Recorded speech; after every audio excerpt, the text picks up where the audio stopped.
Goodness! Puts up the three. Oh, it's gone! Who else but the king?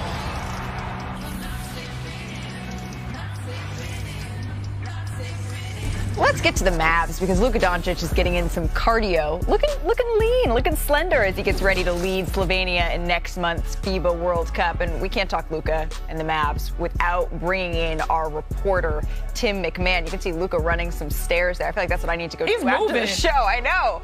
All right. Little flex fire emoji down there.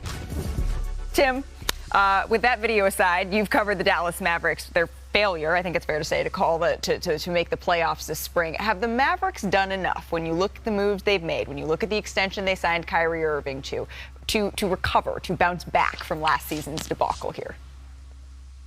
Yeah, well, clearly priority number one was bringing Kyrie Irving back. They were able to get that done without any real issue there. They needed to upgrade the defense. The addition of Grant Williams was certainly a big step in that direction. They turned that number 10 overall pick that they blatantly tanked to keep into two defensive-minded athletic rookies. We'll see how quickly Derek Lively and Omax Prosper are ready to contribute, probably sooner for Prosper than Lively on a regular basis, but feel good about that. But I would say the primary reason to believe that the Mavericks can bounce back, you just showed. Luka looks lean. Yep. And look, we all know Luka can play in the 250s, even the 260s, and put up numbers. Can he stay strong for the whole season? Can he play both ends of the floor? Well, he's leaned up now. Lean for him is somewhere probably in the 240s. But if you look at what went wrong for the Mavericks last season, a lot of that is Luka really faded toward the end of the season. He did not finish strong.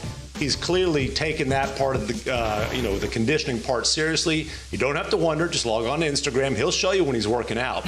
And he's putting in the work this summer, so that's extremely encouraging. Hey, man, there's nothing wrong with a little gym flex pick. Perk, what do you think?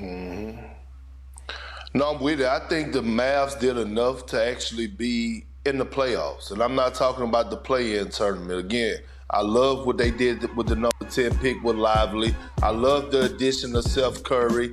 And I definitely love skinny Luka. And look, when I bring up whack bodies, I'm part of that team as well, or was part of that team when I played.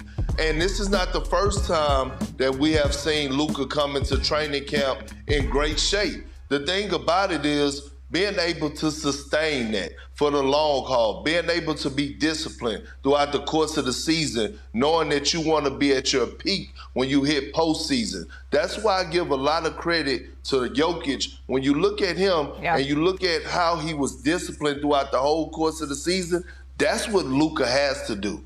And we all know he played his strongest season entering last year after competing internationally. So carrying that over, I think he's like, oh, this kind of worked for me. Mm-hmm. But what's crazy is that he faded towards the end of last season, but he was still number 2 in the NBA in points per game at 32 points per game.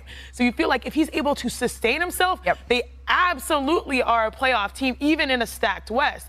But I do like, as Tim mentioned, the additions that they had, because if you look at their offense between him and Kyrie, they've got it covered. Offensively, they're going to be off of the charts, right? Defensively is what that identity that got them so far 2 years prior in the playoffs, that's what they missed. And so bringing in those defensive players, including a defensive type of captain, an accountability leader in Grant Williams, it feels like all things are sort of merging for them to be more positive and more sustainable. Defense wins championships. We've only seen a handful of teams, very, very few, that have been able to finish outside the top 10 in defense and also win championships. And you mentioned Kyrie Irving. I feel like there's no question about his talent. We saw it for the Mavericks. We saw it just a couple of days ago in the Drew League. But, Tim, what are the questions that people have maybe in the league that they're asking about Kyrie's future with the Mavericks now that he's signed this extension?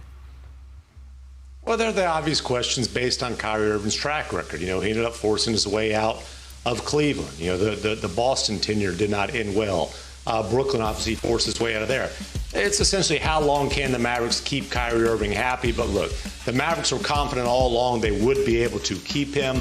Obviously, I think he attempted to create a market. There weren't other better options, but they feel like the relationships they have, the respect that they give him, and the fact that they think that he does really fit well there despite the disappointing results last season. And when we talk about Luka fading towards the end of last season, a big part of that was because of the workload he had early in the season. That's why they went out and got Kyrie Irving.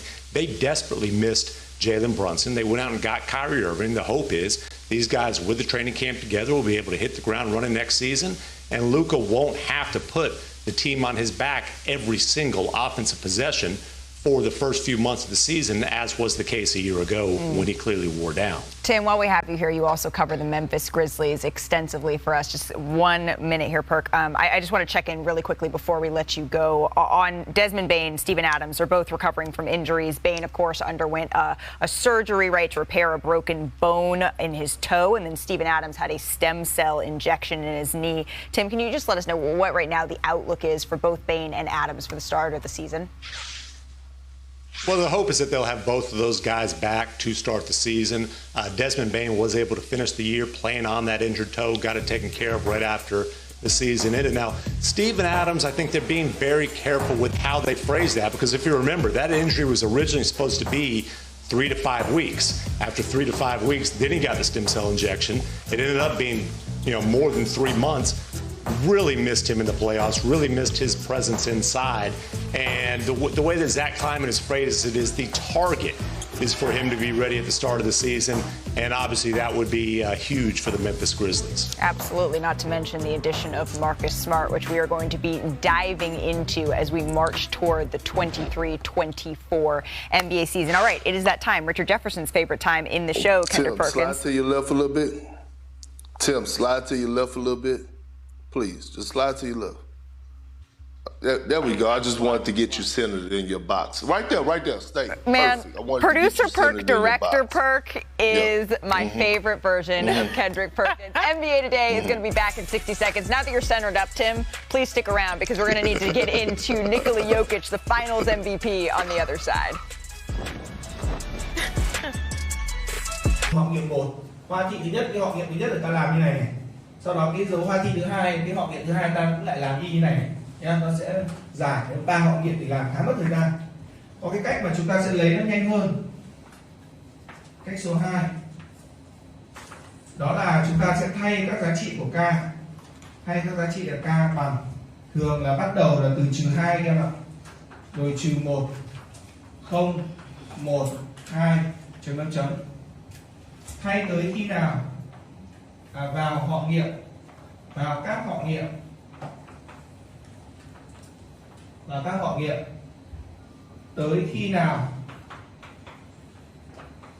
nào mà nghiệm vượt ngoài khoảng alpha a và b, tới khi nào mà cái nghiệm ấy nó vượt ra ngoài khoảng, vượt ra ngoài cái khoảng từ a cho tới b thì dừng lại. Nói chung là các em sẽ thay không quá nhiều đâu, thay vài cái là đã thấy nó vượt ra ngoài thì dừng lại luôn đấy. Thì làm theo cái cách số 2 này nó sẽ nhanh hơn. Nhiều lúc là chúng ta thay k bằng -2 không được này, chúng ta sẽ tăng lên, nó thay bằng k bằng -1, k bằng -1 cũng không được này, ta thay k bằng 0, k bằng 0 được rồi, ta lại thay tiếp k bằng 1, k bằng 1 được, ta lại tăng tiếp, ta thay k bằng 2, k bằng 2 mà không được một cái là dừng gì nhỉ? Dừng lại luôn rồi. Nên nó quay đi quẩn lại, nó thay vài cái k thôi. Nên làm theo cách 2 thì chúng ta phải đi tính nhỏ một chút nhá, chúng ta phải đi tính nhỏ một chút. Rồi.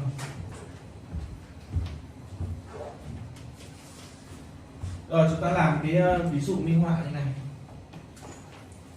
Làm ví dụ đơn giản trước nhé. Ví dụ số 1.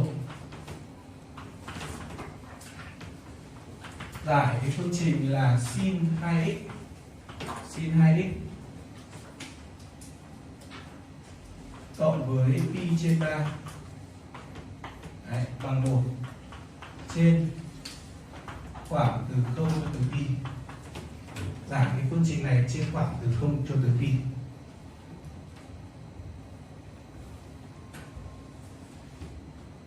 Thì thầy cho luôn đó là đặc biệt, đúng không? Và đặc biệt thì lúc mà giải họ nghiệm ra là có mấy họ nghiệm thôi hả các em? Một họ nghiệm thôi. Một là sin của pi trên mấy đấy hả các em? Nào cái một cố gắng là chúng ta làm nhiều, chúng ta nhớ đấy. Một là sin của pi trên mấy nhỉ? Pi trên 2. Do vậy cái này, cái phương trình sin 2x cộng với pi trên 3, một là chính là bằng sin của pi trên 2 đấy, đúng không? Nhưng mà trường hợp đặc biệt thì ta không thay cái một bằng sin pi trên 2 như những cái phương trình tổng quát kia. nó là trường hợp đặc biệt nên chúng ta ngầm hiểu cái 1 là sin của pi trên 2, nên ta sẽ có tương đương là 2x cộng với pi trên 3 này